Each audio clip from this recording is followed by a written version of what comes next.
Suppose that I give a brief statement, and then we go on to discuss it. Well, for clarity's sake, I divide the argument into distinct stages. First of all, I should say, we know that there are at least some beings in the world which do not contain in themselves the reason for their existence. For example, I depend on my parents, and now on the air, on food, and so on.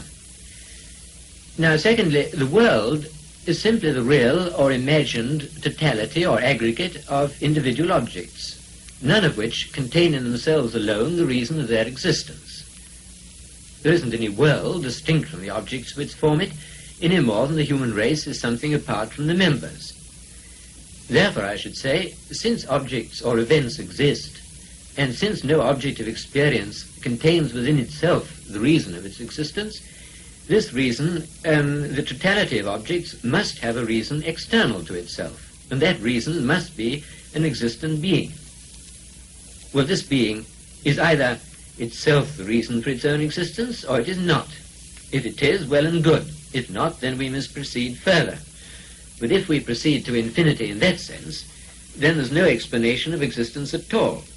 So, I should say, in order to explain existence, we must come to a being which contains within itself the reason for its own existence. That is to say, which cannot not exist.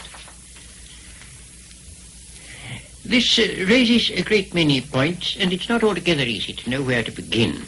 But I think that perhaps in answering your argument, the best point with which to begin is the question of a necessary being.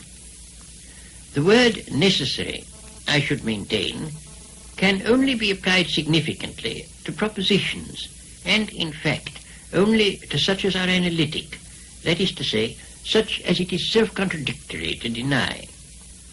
I could only admit a necessary being if there were a being whose existence it is self-contradictory to deny. I should like to know whether you would accept Leibniz's division of propositions into truths of reason and truths of fact, the former, the truths of reason, being necessary.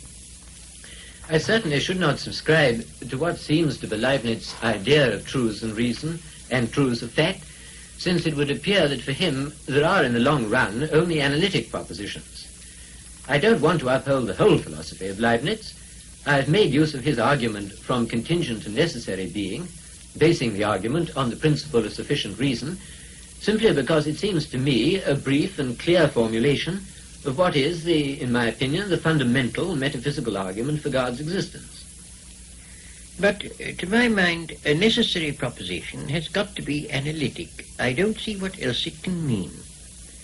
And analytic propositions are always complex and logically somewhat late. Rational animals are animals is an analytic proposition. But a proposition such as this is an animal can never be analytic. Well, in fact, all the propositions that can be analytic are somewhat late in the build-up of propositions.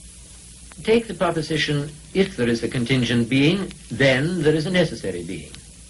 I consider that that proposition, hypothetically expressed, is a necessary proposition.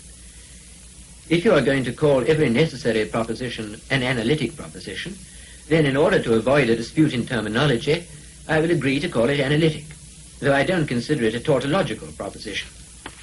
But the proposition is a necessary proposition only on the supposition that there is a contingent being.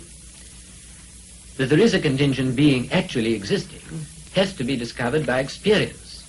And the proposition that there is a contingent being is certainly not an analytic proposition. Though once you know, I should maintain, that there is a contingent being, it follows of necessity that there is a necessary being. The difficulty of this argument is that I don't admit the idea of a necessary being, and I don't admit that there is any particular meaning in calling other beings contingent. These phrases don't, for me, have a significance, except within a logic that I reject. A contingent being is a being which has not in itself the complete reason for its existence. That's what I mean by a contingent being.